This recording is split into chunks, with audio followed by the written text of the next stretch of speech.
Damos la bienvenida a nuestra compañera Bélgica Sarabia. Ella es editora de la revista De Veras, que edita el Consejo Mexiquense de Ciencia y Tecnología.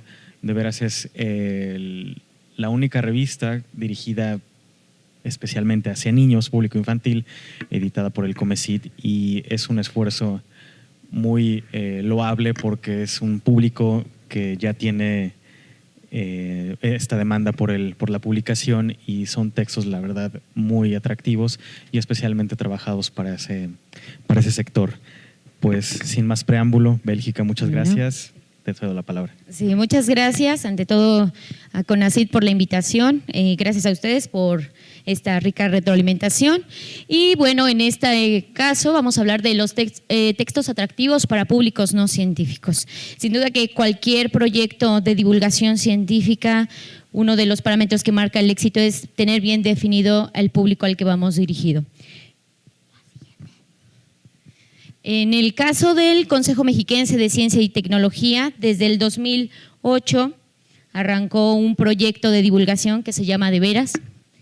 ¿Para allá? Que se llama De Veras, está dirigido a niños de 8 a 12 años primordialmente, ese es nuestro público meta. Y bueno, obviamente el público indirecto es el público general, hablamos de maestros y padres de familia que juegan un papel importante en la educación de los pequeños. ¿Y por qué niños? Porque por dos razones importantes. Hablábamos hace un ratito, o más bien ustedes hablaban hace un ratito de la importancia de esta cultura científica, que no existe la cultura de la lectura. Entonces, ¿qué mejor que hacerlo a tempranas edades? En estas edades, pues obviamente los niños tienen la curiosidad al 1000% y ellos no tienen ahorita ningún prejuicio sobre la ciencia y la tecnología. No pueden decir que las matemáticas son difíciles, como nosotros vamos creciendo con esas ideas. Apoyando un poquito estas ideas, bueno, la periodista Luisa Mazzarini en el 2007 hacía una reflexión sobre divulgación científica en la que decían que, bueno, obviamente los niños son extremadamente curiosos y un error de los libros de divulgación es que con frecuencia la ciencia se presenta desvinculada de la vida real. Por otro lado, Catalina González, que es una escritora de literatura infantil y juvenil, en el 2016 decía que el niño es un lector exigente y minucioso, capaz de apreciar el esfuerzo creativo del autor. No hay que menospreciar la capacidad del niño, la inteligencia y la capacidad de análisis. Lo que ella propone es que partamos de las experiencias que tiene el niño y el nivel de conocimientos, que nos adelantemos y respondamos sus preguntas y que de alguna manera alentemos en él nuevas expectativas. Sobre De Veras, este proyecto lo que pretende es asociar la parte lúdica con los contenidos científicos y tecnológicos. Esto, bueno, quiere decir que brinda al niño la posibilidad de involucrarse, de aprender y de apropiarse de todos los conocimientos científicos y tecnológicos que están a su alrededor y que, bueno, están en la vida cotidiana y que constantemente pues están en contacto con él. Los objetivos de nuestra revista, como ya se los había mencionado, es promover una cultura científica y tecnológica entre este público infantil y posteriormente despertar o sembrar esa semilla de interés o vocaciones científicas que más adelante ellos ya puedan elegir alguna carrera sobre ciencia o tecnología. Nuestra revista tiene una periodicidad trimestral y el tiraje es de 20,000 ejemplares por cada número. Estos números se van distribuyendo a través de todos los eventos que hace el Comecit. Quiero comentarles que desde el año pasado, en un proyecto o en un programa que tenemos de talleres de ciencia para niños, se hacen en diferentes municipios, entonces la revista se distribuye en estos municipios y la verdad que hemos tenido una excelente respuesta. En cuanto a la temática de las técnicas y métodos, quiero compartirles los lineamientos para escribir en esta revista. Por un lado, elegimos una línea temática o una línea editorial. Con ello, pues ya buscamos la colaboración de expertos en la materia, centros de investigación, institutos de educación superior o alguna asociación. La idea es conformar a un grupo de colaboradores que escriban en las 12 secciones de la revista. Cada artículo, pues obviamente debe tener el objetivo de aportar y comunicar algún conocimiento científico, vinculándolo con la vida cotidiana y refiriéndose a la cultura popular. Utilizamos un lenguaje sencillo, que quiere decir que fuera tecnicismos. Por otro lado, utilizamos herramientas como analogías y metáforas, incluimos datos curiosos, redactamos en oraciones cortas y evitamos párrafos largos. A simple vista, el niño, si ve un texto atractivo, donde los párrafos sean cortos, pues sería un aliciente para que empezara la lectura. Y se incluyen, por otro lado, subtítulos para darle un descanso a la vista del lector. Aquí tenemos, algunos ejemplos de cómo vamos nosotros acomodando el texto. Además, incluimos ilustraciones alusivas al tema. En esta parte contamos con 2 diseñadoras que son las encargadas de la ilustración. Hasta hace 2 años se les dio la oportunidad de que ellas hicieran el proyecto y la verdad es que creo que han hecho cosas maravillosas. Redactamos los textos de forma narrativa, que quiere decir que al niño se le cuenta una historia. Y elegimos un nombre atractivo para cada uno de los artículos. Incluimos actividades y experimentos sencillos con materiales que tienen en casa y que obviamente involucran la participación de los padres de familia. Utilizamos un personaje que se llama Ika. Ella es nuestra investigadora. Aquí pueden ver desde el 2008 a la fecha. Es una niña que va creciendo poco, pero de alguna manera los niños se identifican más con ella y los invita a que también ellos participen en esta investigación científica y tecnológica. Y reconocemos, y es importante reconocer los errores humanos en el desarrollo de la ciencia y la tecnología, y de ahí involucrar al niño en la solución del problema desde su ámbito. Y por último es tratar al lector como alguien inteligente. Como ya les había dicho, no hay que menospreciar su capacidad. Este público, la verdad es que es muy demandante, todo el tiempo están preguntando, entonces hay que ser muy minuciosos en esta parte y muy serios también en el tratamiento de la información que se les está dando. Y este es el directorio, la doctora Silvia Cristina Manzur Quiroga es quien encabeza este consejo y su servidora es la coordinadora editorial de la revista De Veras. Muchas gracias por su atención. Muchas gracias, Bélgica, por los comentarios sobre esta publicación que finalmente, como lo menciono, promueve una cultura científica a través de una narrativa especialmente dirigida y aplicada hacia los niños, es el público infantil. Yo creo que alguno de ustedes a lo mejor más adelante tendrá esta duda sobre cómo se hace el arbitraje, ¿no?, de este tipo de contenidos o cómo se elige la temática de cada periodicidad. Ahora seguimos con Ricardo Cerón. Él, en la mañana lo conocieron a través de la exposición de la revista Avance y Perspectiva y él nos va a platicar justamente en Avance y Perspectiva cuál es la dinámica que trabajan al interior para el público no especializado.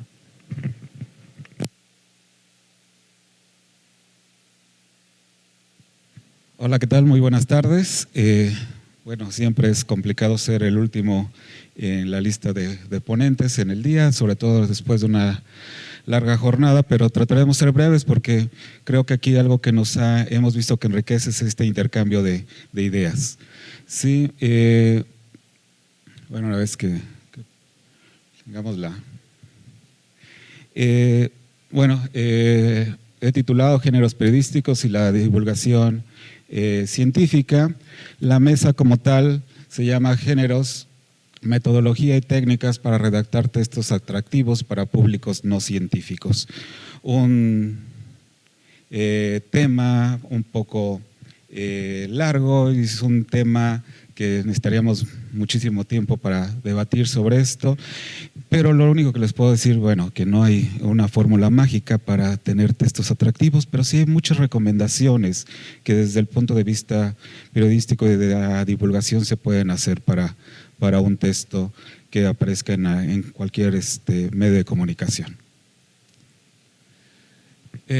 Aquí la primera pregunta que se nos vendría a a la mente es, se puede redactar un texto atractivo de divulgación científica, sobre todo tomando en cuenta el contexto en el que vivimos a nivel país, donde hay un público que parece no interesarle la ciencia, donde la ciencia parece estar muy lejos de las necesidades de la sociedad y donde el promedio educativo en México es demasiado bajo y como ya se ha expresado en varias ponencias anteriores, bueno, parece que no tengamos lectores, sino que no hay lectores realmente en México.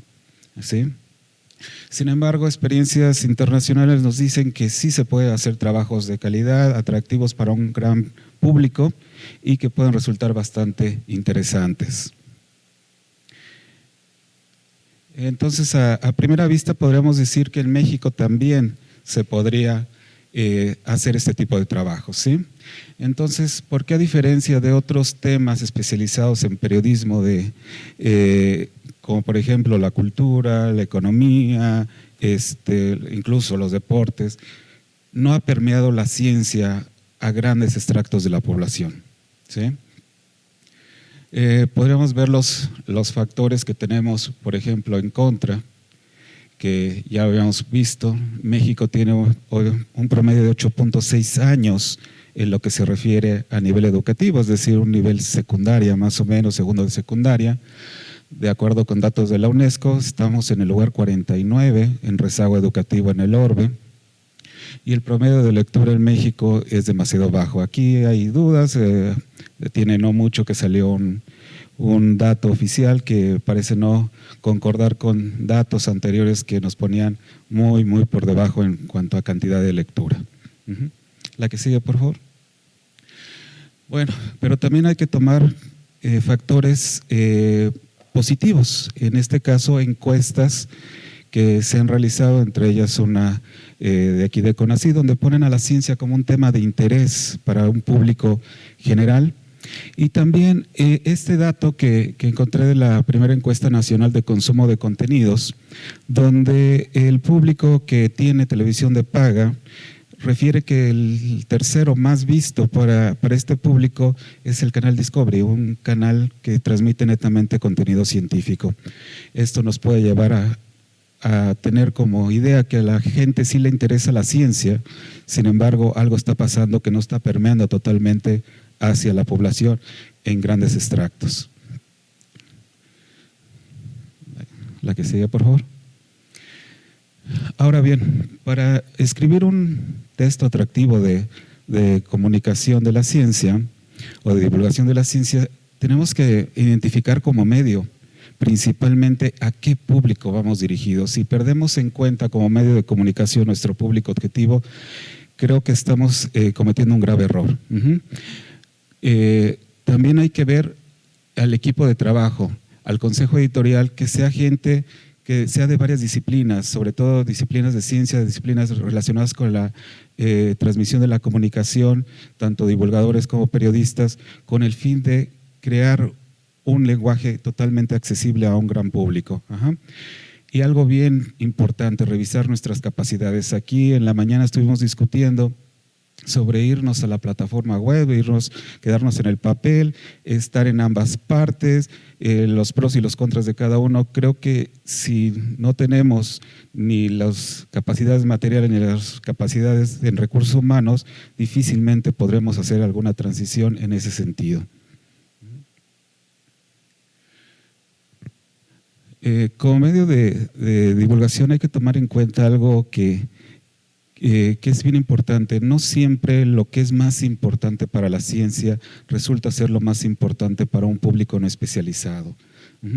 Se debe entender que el soporte en papel es cada vez menos consumido y que si queremos transitar en un momento dado hacia una plataforma digital, nuestro público y nuestros lectores, yo lo pondré entre comillas, es muy distinto su capacidad para procesar este tipo de información. Tenemos datos, por ejemplo, que salen de medios como los periódicos, donde nos dicen, sí, el Universal tiene 700,000 visitas al mes, pero estas visitas duran en promedio menos de un minuto. Entonces, ¿qué puede llevarse la gente que visita un medio de comunicación menos de un minuto? Y de manera indirecta o directa, creo que también esto ya se vio por la mañana, pues hay una competencia por público. Desafortunadamente hay poco público y hay que tratar de atraer a ese público. Muchas veces de manera, digamos, indirecta estamos compitiendo unos con otros por tener la información de manera más atractiva, mejor presentada, con mayor información, etcétera. Algo que me llamó mucho la atención de las ponencias de la mañana fue el hecho de que salimos muy por debajo revistas en comparación con otros medios como material de consulta, digamos, en la web. Y eso se debe obviamente a que nuestra periodicidad es mucho más amplia que cualquier otro medio de comunicación. Sin embargo, sí podemos competir en cuanto a los contenidos, a la presentación de los mismos y hacerlos más digeribles para todo público. Ahora bien, el gran reto desde mi punto de vista es combinar estos o unir estos dos mundos que parecen totalmente distintos. Uno donde hay grandes proyectos que exploran el espacio, que están buscando las estrellas, que están buscando lo más microscópico en un laboratorio, y otro donde hay muchas necesidades sociales y que parece que a un público no especializado no estar totalmente adentrado en este otro mundo. Adelante. Siempre en todos los libros de comunicación y de periodismo se mencionan diferentes rubros que hay que cumplir para crear un texto lo más atractivo posible o lo más interesante posible para un público. En este caso, de una lista que son como, dependiendo de los autores, de 10 a 12 diferentes rubros, creo que estos son los importantes: la actualidad, la trascendencia, la proximidad y la rareza. Ese tipo de elementos que deben de cumplir. Aquí hay algo bien interesante.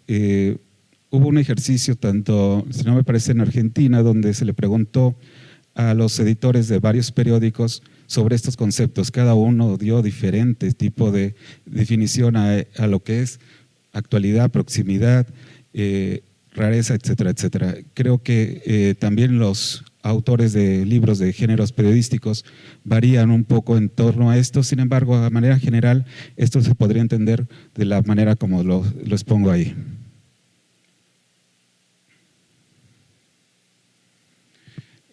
Miguel Alcíbar, de la Universidad de Sevilla, nos pone que en realidad cuando una persona lee un texto de divulgación de la ciencia, lo que está buscando es qué repercusiones y qué consecuencias sociales va a tener ese texto hacia su persona, hacia su entorno.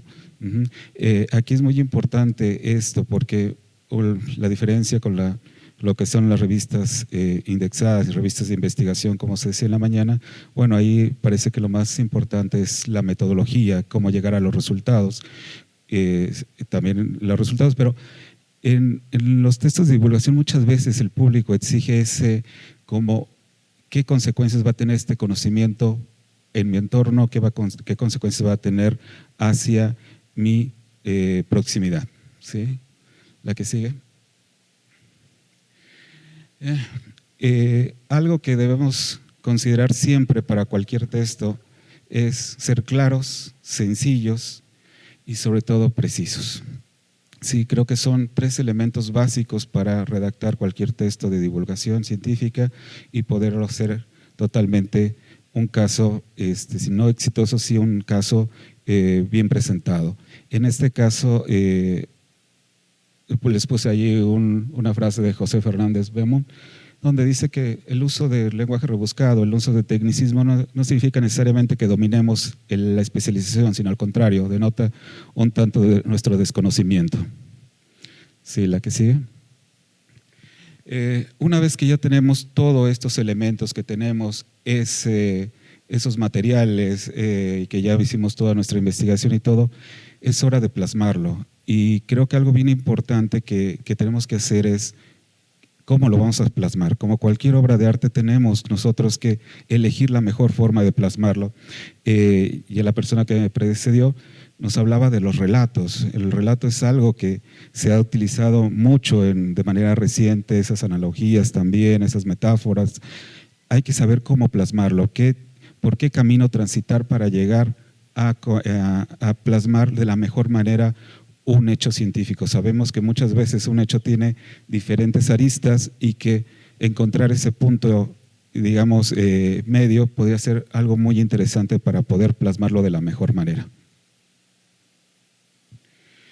De manera general, les puse esta diapositiva donde viene explicado los géneros periodísticos, que los informativos, los de opinión, los de interpretación, generalmente por lo que se ha utilizado en la divulgación científica en México viene mucho relacionado con el reportaje, con el artículo y también con la noticia como tal. Ahora bien, una vez que ya tenemos un texto bien elaborado, un texto que cumple con varios de estos requisitos, que no siempre se puede cumplir con todos, hay que vestirlo. Y una manera importante de vestirlo es tanto con imágenes como con infografías. ¿Se le pueden seguir? Bueno, también recuadros. Esto es muy importante, todo lo que se le puede brindar al lector fuera de lo que es el texto, todos estos golpes de vista que se le llaman en el mundo periodístico y que le puede dar una idea al lector de manera rápida de qué estamos tratando y cómo se está visualizando un hecho. Hay ocasiones que las infografías pueden ser de una manera muy sencilla, pero que le ayudan muchísimo al público no especializado a entender un proceso científico o un hallazgo científico. Lo mismo, la caricatura es un elemento que ya se ha vuelto también de manera un poco más recurrente en la divulgación de la ciencia. La que sigue, por favor. Las infografías creo que han resultado esenciales para la mayoría de las publicaciones.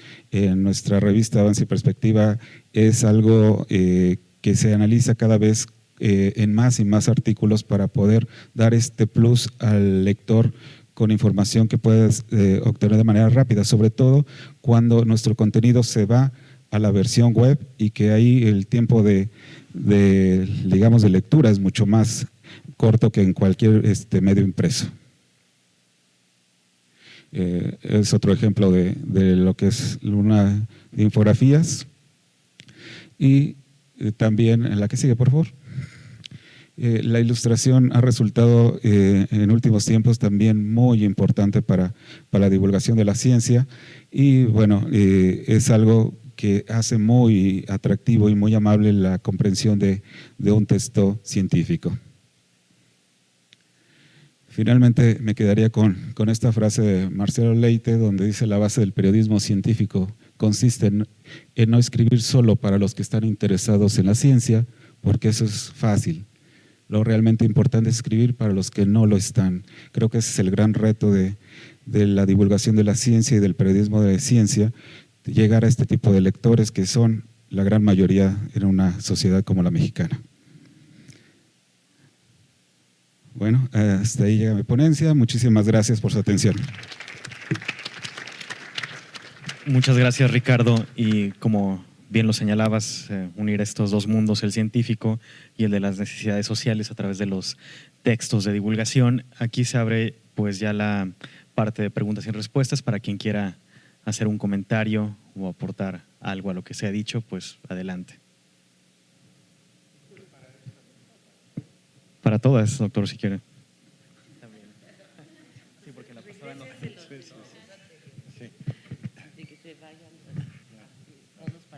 Bueno, pues yo quería comentar un poco con respecto a la mesa anterior, esta mesa que se refirió un poco a academia, ¿verdad? A revistas académicas y revistas, ¿qué se llamaba? De divulgación o algo así, ¿no?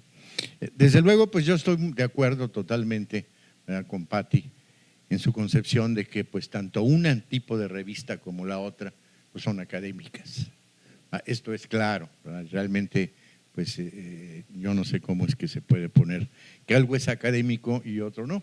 De hecho, pues comentaba yo a la hora de la comida con las gentes que estaban al lado, más o menos lo que yo iba a expresar. Y el término académico en realidad pues sale, ¿verdad?, de los jardines de Academos, ¿verdad?, en la antigua Grecia, en donde Sócrates, donde Platón, ¿verdad?, donde todos estos pensadores griegos de la antigua Grecia se reunían para discutir, no nada más de ciencia como la entendemos ahorita, sino de todo tipo de temas. De manera que lo académico pues tiene que ver con la creación del pensamiento, algo que sale, ¿verdad?, de la discusión entre dos gentes más o menos bien conocidas. ¿verdad? Como esto que yo les digo, y todos sabemos que ahí se reunían pues toda clase de individuos, en donde pues por otro lado pues era hasta difícil distinguir si uno era matemático, era filósofo, eran todo de alguna manera, ¿no? Gente sumamente dotadas, en donde discutían de cualquier cosa, pero de ahí viene lo de académico. Entonces, cuando nuestra mente habla sobre un tema cualquiera que este sea y se discute sobre este tema o se plantean una serie de asuntos, pues entonces estamos hablando de lo académico. Entonces, pues cualquier revista, cualquier artículo en ese sentido es académico. Ahora, si vamos nosotros a considerar lo que es realmente científico, y aquí tenemos también que ser muy claros, porque ciencia, pues hay desde las ciencias duras, están las ciencias sociales, hay una serie de cosas, todo es ciencia ahora, las ciencias políticas, si tienen algo, ¿verdad?, que tiene una metodología científica y de alguna manera, pues esta metodología las coloca dentro de esto que no se puede, pues simplemente decir esto es así porque es así. Hay que demostrarlo de alguna manera o por lo menos discutirlo adecuadamente. Entonces, en este sentido, ¿verdad?, pues yo creo que podríamos nosotros distinguir entonces revistas científicas de las otras revistas, de las que nos interesan más dentro de esta sesión, pero las revistas o artículos científicos en realidad, estrictamente hablando, son reportes científicos, en donde un individuo, ¿verdad?, simplemente hace un reporte a sus pares sobre lo que ha encontrado y no le interesa a la otra gente, le interesan sus pares que son los que los van a leer y entender. Y como reportes, estos reportes son rebuscados, el lenguaje no necesariamente es el mejor, pero lo entienden las gentes que están ahí. Ahora, ¿qué pasa con nuestras revistas o qué pasa con esto? Pues hay, en mi opinión, hay dos tipos de revistas. Aquí no se discutió sobre esto, pero pasa un poquito como lo pasa con este asunto de los artículos científicos. Hay las revistas de divulgación o los artículos de divulgación y hay también artículos que nosotros les llamamos de revisión, son los reviews en inglés. ¿Cuál es la diferencia entre los dos? Aparentemente son parecidos, pero no, nada más alejado que eso. Un artículo de revisión es un artículo que revisa, como su nombre lo indica, un tema y lo pone al día. Está dirigido a un científico totalmente imbuido, del campo en el que se escribe esto y que quiere saber lo que se sabe de ese punto para empezar una investigación o para escribir un artículo. Y como tal, pues es una especie de artículo científico, pero que tiene pues, muchas otras, tiene muchas referencias, tiene muchas cosas que tienen que ver con la ciencia y el lenguaje también, pues es un lenguaje complicado, es un lenguaje aburrido, ¿verdad? Y después tenemos nosotros el artículo de divulgación, que como su nombre lo indica, está dirigido al vulgo, en el mejor ánimo de expresar esta palabra, ¿verdad?, a la gente común y corriente, eso es el vulgo. Y entonces, como tal, pues entonces debemos ser cuidadosos en esto. Deberemos, de una vez que hemos identificado, y esto repetidamente se ha dicho aquí, cuál es nuestro lector, porque cada revista en algún momento se dirige hacia alguien, pues entonces tratar, ¿verdad?, de que nuestro lenguaje, ¿verdad?, sea el lenguaje que pueda ser entendido por esas personas, por el más tonto, por el más abstruso, ¿verdad?, de todos ellos. ¿Verdad? Ese es el éxito de una revista de divulgación, cuando llega con un lenguaje apropiado y cuando es agradable en sus conceptos, en sus ilustraciones y todo lo que se ha dicho aquí. Entonces, esto se puede entender. Yo siempre he dicho, el problema que hay, y se refiere un poquito también a la plática que hemos tenido, la gente no lee ciencia porque tiene la mala idea de que la ciencia es algo para iniciados, es algo para gente muy inteligente, es algo aburrido, esa es la idea que tiene. Entonces, lo que hay que hacer en nuestras publicaciones es desmitificar esa idea. ¿Cómo? Pues desde luego con un lenguaje apropiado. Evitar todos esos terminajos, ¿verdad?, que les encantan a todos, porque pues la gente piensa, ¿cómo sabe este señor, verdad? Sabe tanto que no le puede entender nada, ¿verdad?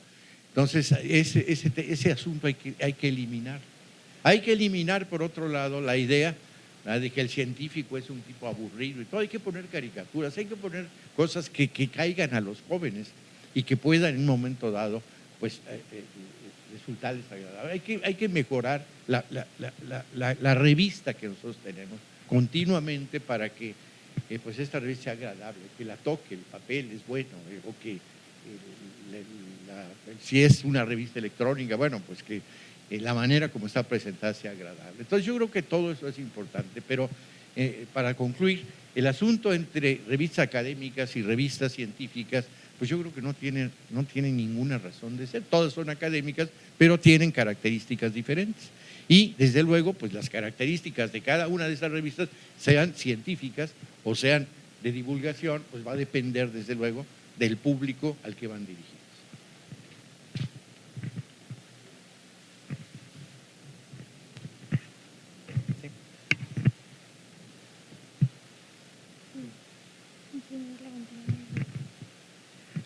Sí, gracias.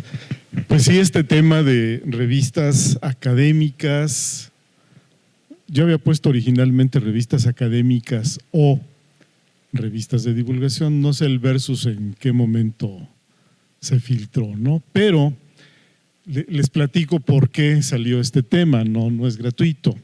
Semanas después de que tuvimos el primer simposio, este primer simposio de revistas, hubo una serie de expresiones de personas vinculadas al otro índice de revistas, al de revistas de investigación o revistas científicas, en el sentido de que nuestro índice de revistas de divulgación estaba ocupado también por revistas de investigación que al haber sido rechazadas en aquel otro índice, se habían venido con nosotros, ¿no? Más o menos así fue la historia.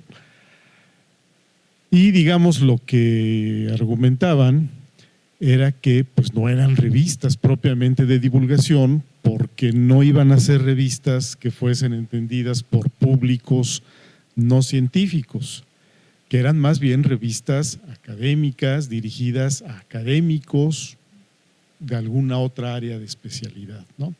Entonces hubo esta inquietud. De hecho, el otro índice ya cambió, no sé exactamente cuál es su naturaleza ahora, el de revistas de investigación científica, pero es un tema que estaba y está presente. Incluso comentaba hace un rato que en la última evaluación que tuvimos para nuestro índice, los evaluadores, que son evaluadores expertos en divulgación, retiraron a una o dos publicaciones porque eran realmente más revistas de investigación que de divulgación. Incluso lo que ha sucedido también es que hay revistas que la mayor parte de su contenido es de investigación e incluyen uno o dos artículos de divulgación. Pues digamos, es una situación que se ha venido presentando y seguramente se presentará. Ahora, yo creo que hay otra lectura de ese título, ¿no? De revistas de revistas académicas o de divulgación. Yo creo que tiene que ver con el público. Cuando uno habla de revistas de divulgación, yo creo que la interpretación más interpretada normalmente es que nos estamos dirigiendo a públicos no científicos y no académicos, ¿verdad? Pero puede haber revistas que sean de divulgación entre, digamos, entre científicos de diversos campos de la ciencia. Esa es otra interpretación, ¿no? En cualquier caso, yo creo que lo que vimos en la última mesa nos habla de, digamos, revistas estrictamente de divulgación científica, podríamos decir la versión fuerte de la divulgación, que incluso ejercen el periodismo, hacen el recurso de una de las metodologías y técnicas más probadas de comunicación, que es el periodismo, ¿no? Y yo creo que aquí vimos una exposición excelente en ambos casos de una revista infantil, que yo creo que son de los desafíos más difíciles, ¿no? que uno puede enfrentar por poder decodificar un lenguaje técnico o un discurso científico lleno de términos técnicos digamos, a los términos que usan los niños, ¿no? Y por otro lado, el ir también a un público que es un poco más difícil de ubicar a veces, pero donde las herramientas del periodismo están presentes ahí y que bien ejercidas. Tenemos casos como el de la última época de Avance y Perspectiva, que me parece un caso ejemplar. Pero bueno, finalmente volver a ese tema de esa versión o esa interpretación de revistas académicas o revistas de divulgación. Gracias.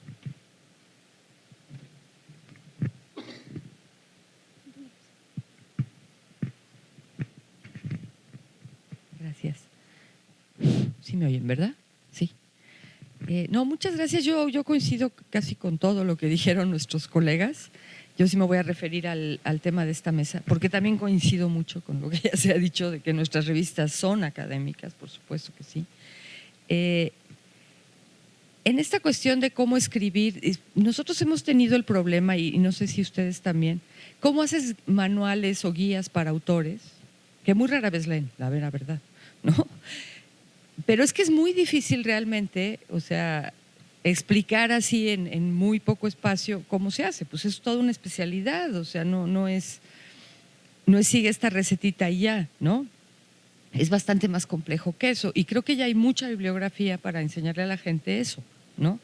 Yo conozco sobre todo la de Estados Unidos, los manuales que ha publicado la Asociación de Escritores de Ciencia, que son buenísimos, los pueden encontrar, bueno, los pueden comprar, ¿no?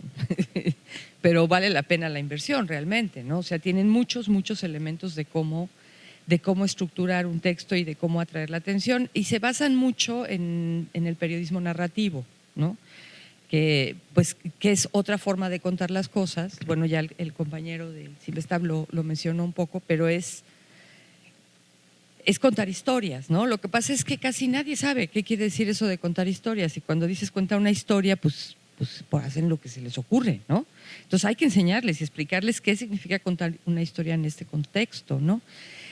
Yo tengo aquí unos poquitos de consejos que doy en algunos de mis cursos, ya son muy antiguitos, pero me encuentro casi siempre con las mismas cosas, o sea, los problemas se repiten y se repiten y se repiten con los manuscritos que uno recibe, ¿no?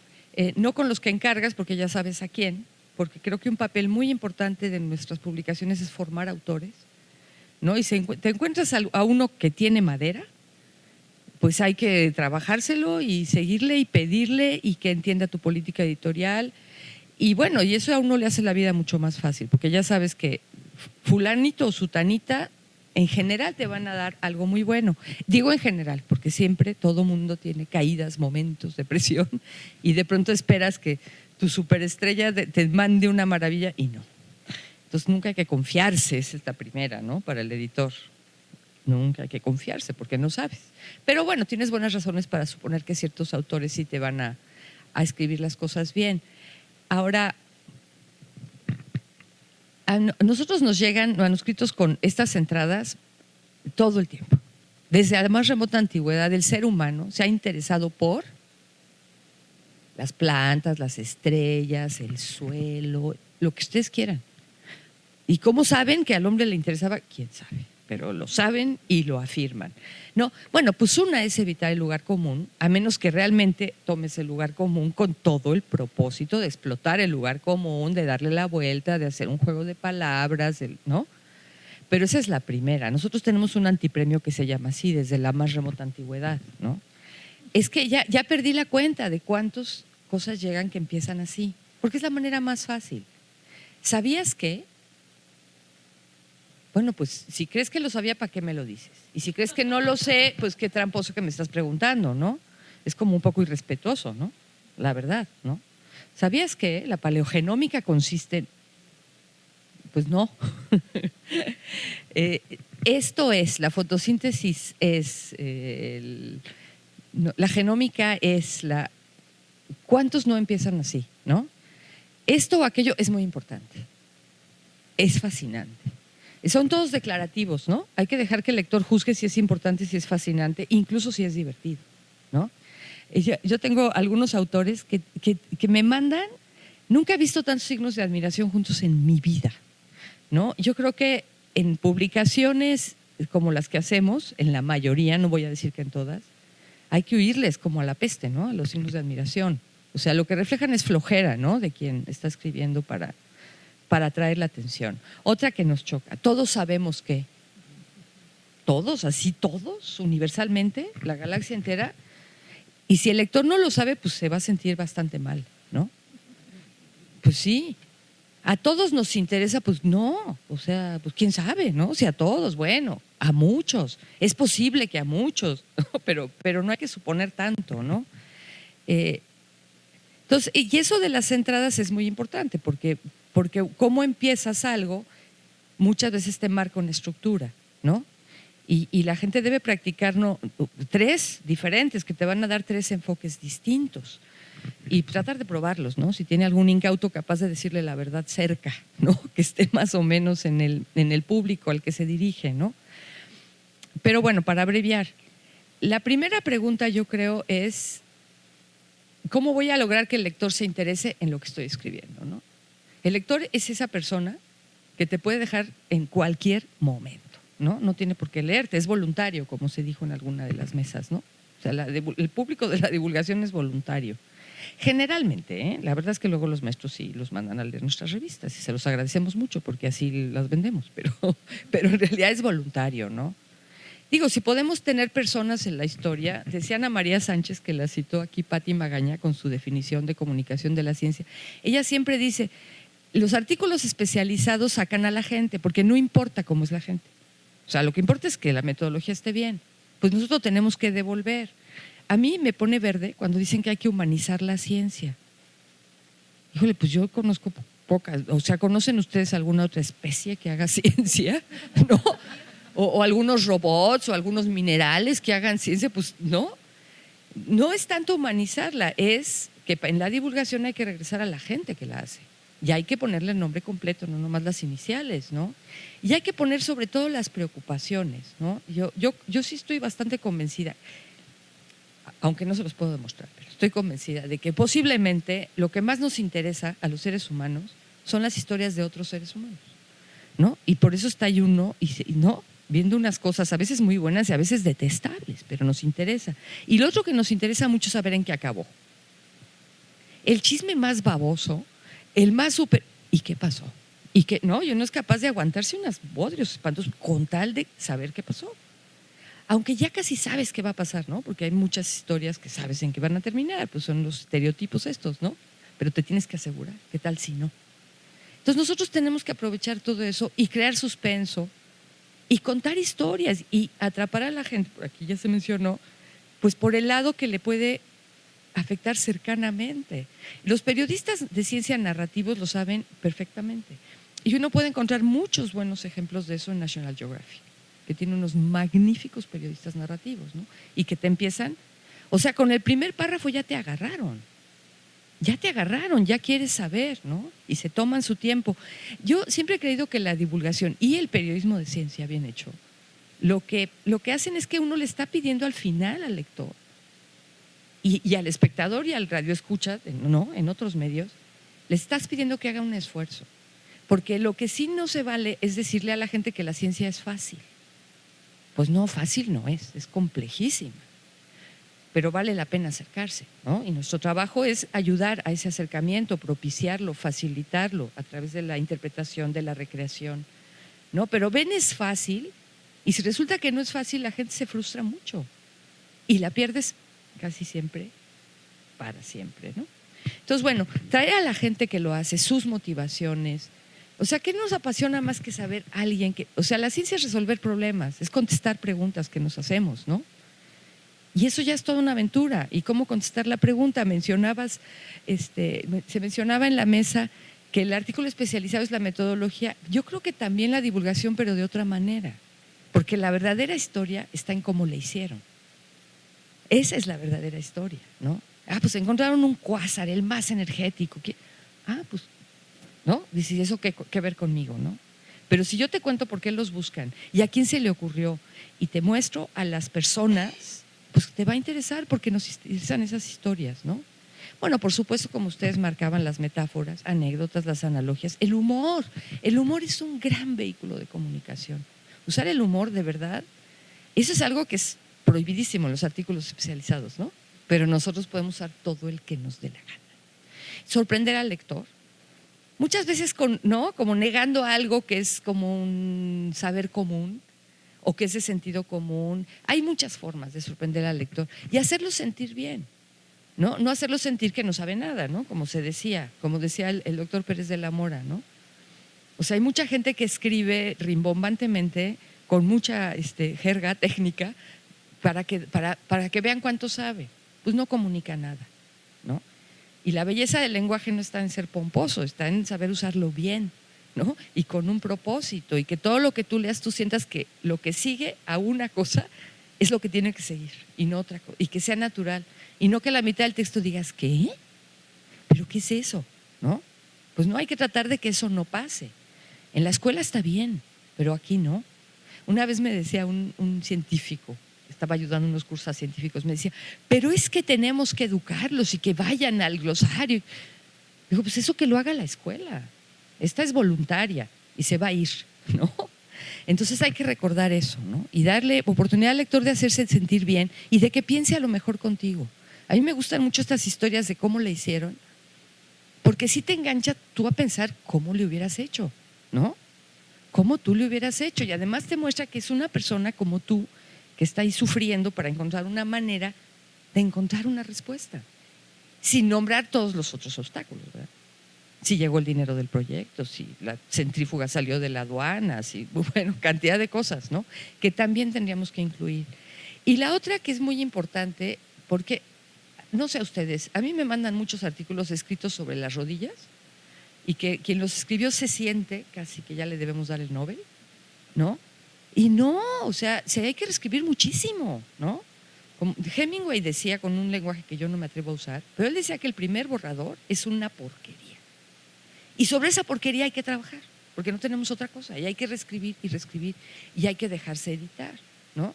Los editores tenemos fama de ogros. Es que me quita mi voz, es que me cambia, es que no me respeta. Bueno, si es un buen editor, no te va a quitar nada, si es que tienes voz y estilo propio, lo cual es poco común, pero tu editor conoce a tu público y sabe lo que ese público necesita.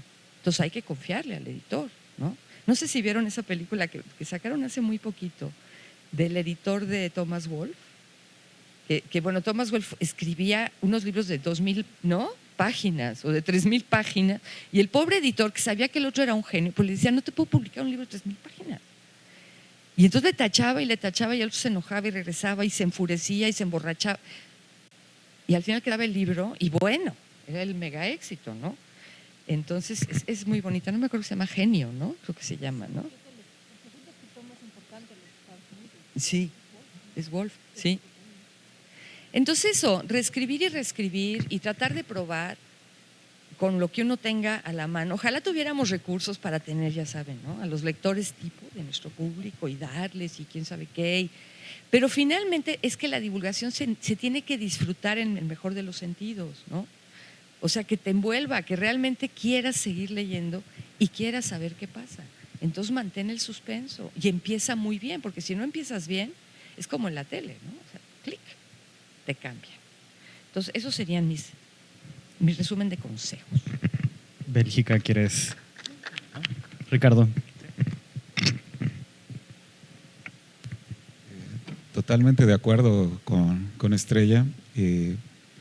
Si no te atrapa a ti como primer lector de esos artículos, si no realmente te invita a leer el texto completo, difícilmente a tu público hará un escenario distinto.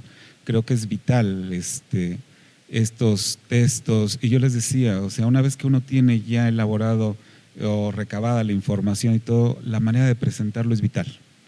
O sea, nosotros teníamos en la redacción una persona que las entradas eran fantásticas, o sea, lo que menos te imaginabas que iba a poner, lo ponía y te atrapaba con el texto.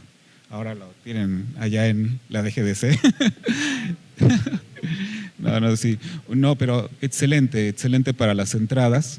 Y es bien importante eso, atrapar al lector es, en los medios digitales, por ejemplo, no provocar que te cambien de canal. En las revistas impresas es no voltear o dejar de leer tu tu texto, ¿sí? Es esencial eso.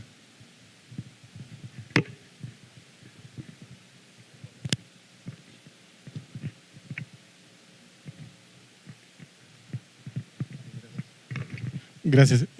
Ya después de la intervención de Estrella me da pena decir cualquier cosa.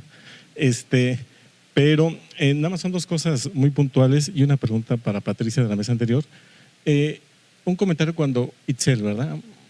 Itzel, cuando pusiste una de las láminas describiendo quiénes hacían el tipo de revistas, quiénes escribían el tipo de revistas de investigación, divulgación, yo pondría en la lista de buenos divulgadores de la ciencia a literatos, gente de literatura, aunque no precisamente tengan estudios formales de ciencia.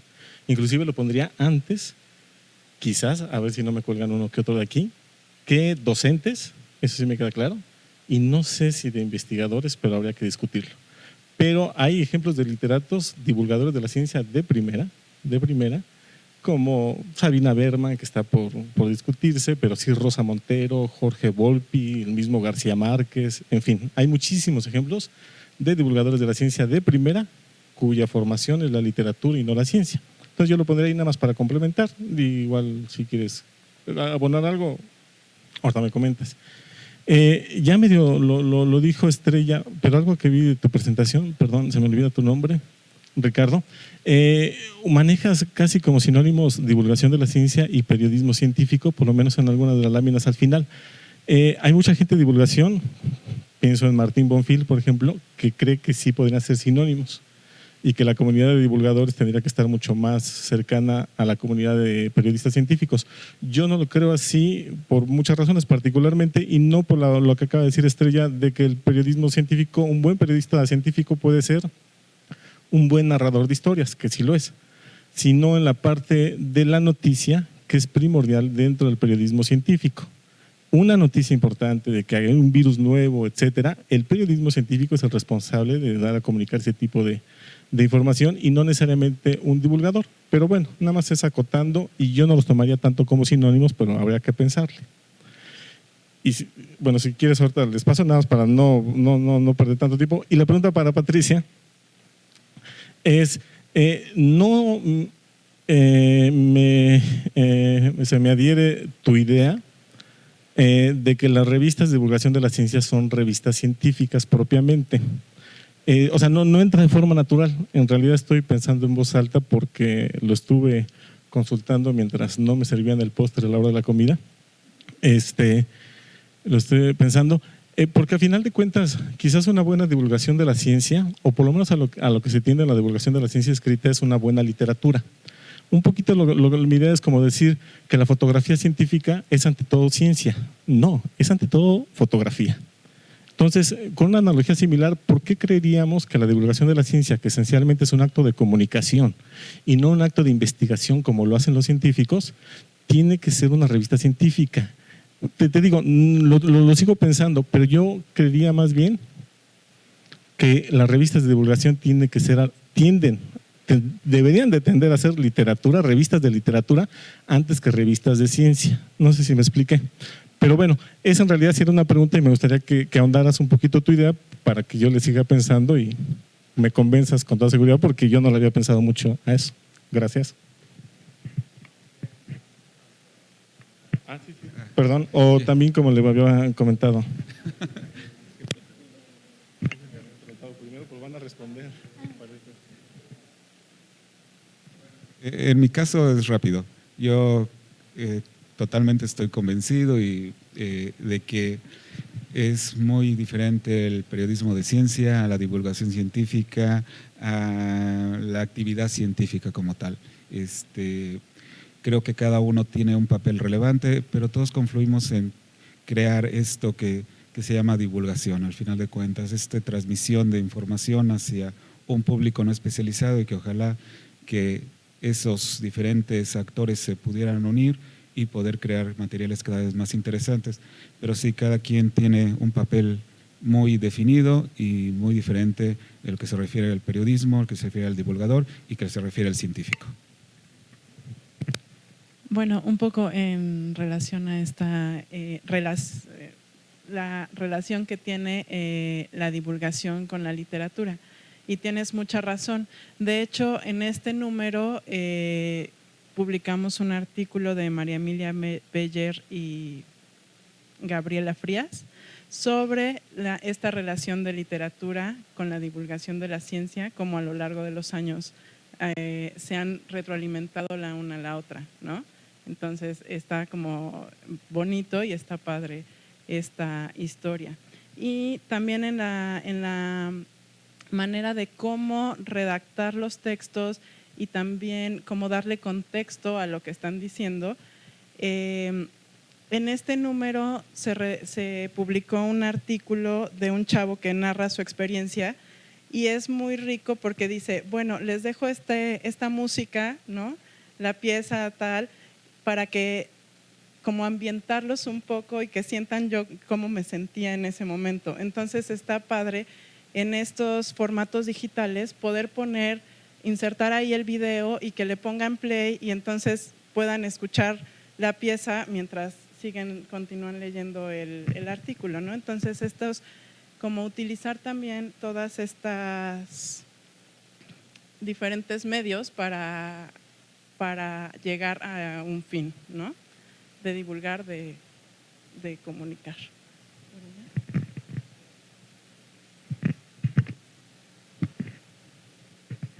Gracias. No me las brinco, ya había levantado la mano antes porque para ahí va. Tienes razón en cuestionar el asunto de lo de científico, pero más bien me refiero a la diferencia que hacen desde un punto de vista demasiado ortodoxo y cerrado, quienes desde la investigación cuestionan que nuestras revistas sean revistas válidas, ¿no?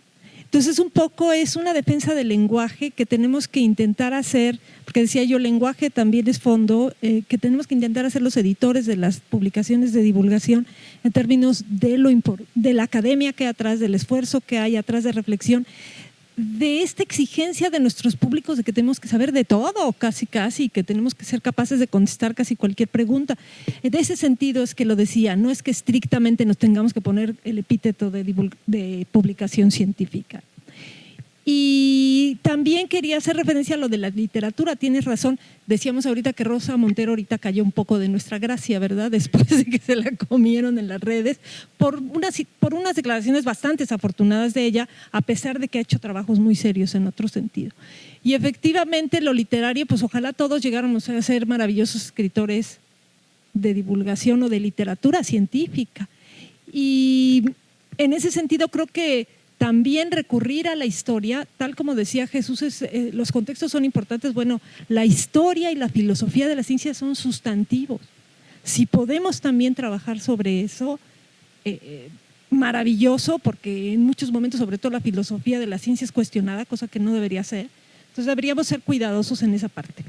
Y ya nada más una recomendación para quienes quieran leer un excelente escritor de ciencia, que es un investigador de primera. Está el doctor Héctor Arita, que ganó el año pasado el concurso internacional de divulgación científica del Fondo de Cultura Económica. Yo les recomiendo su libro de extinciones, es un divertimento, además de que es muy ilustrativo y da información interesante. Entonces, si quieren tener un buen ejemplo de un investigador escribiendo buena literatura científica, Héctor es maravilloso.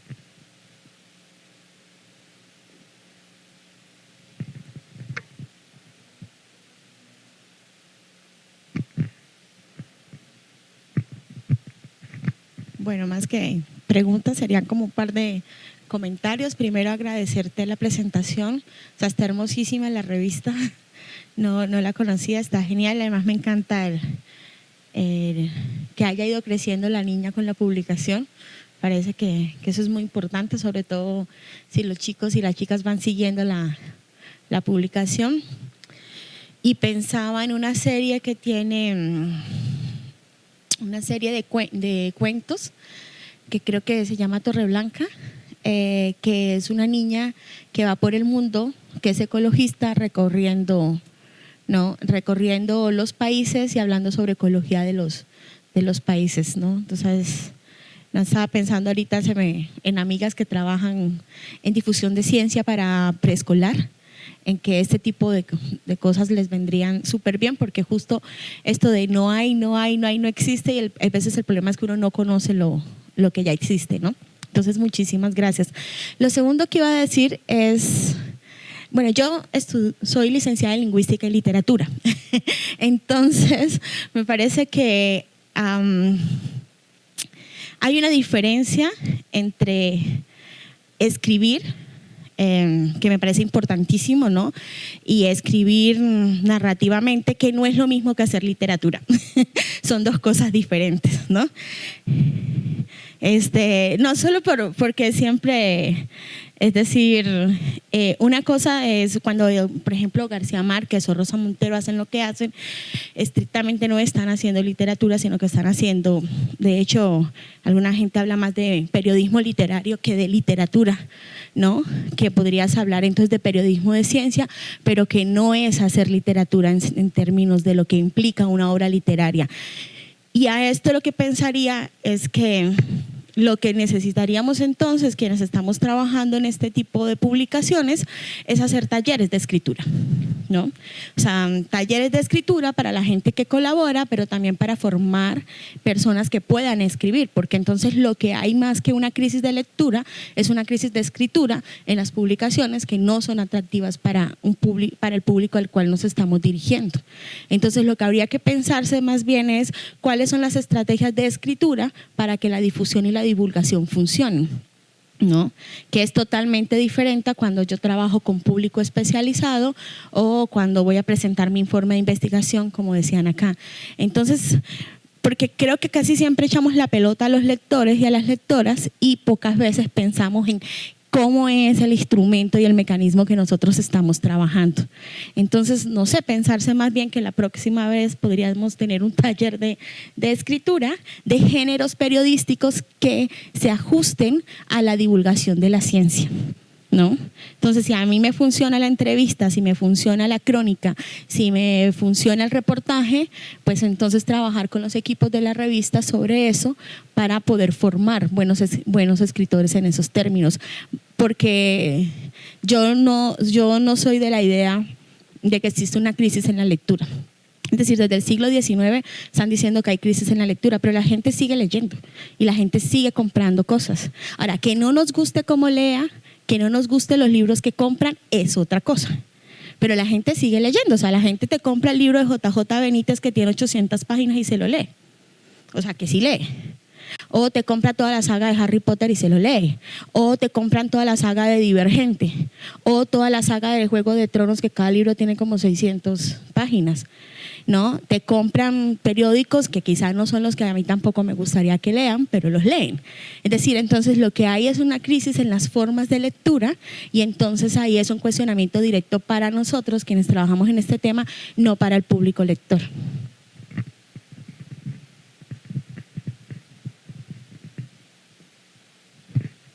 Gracias, Giovanna.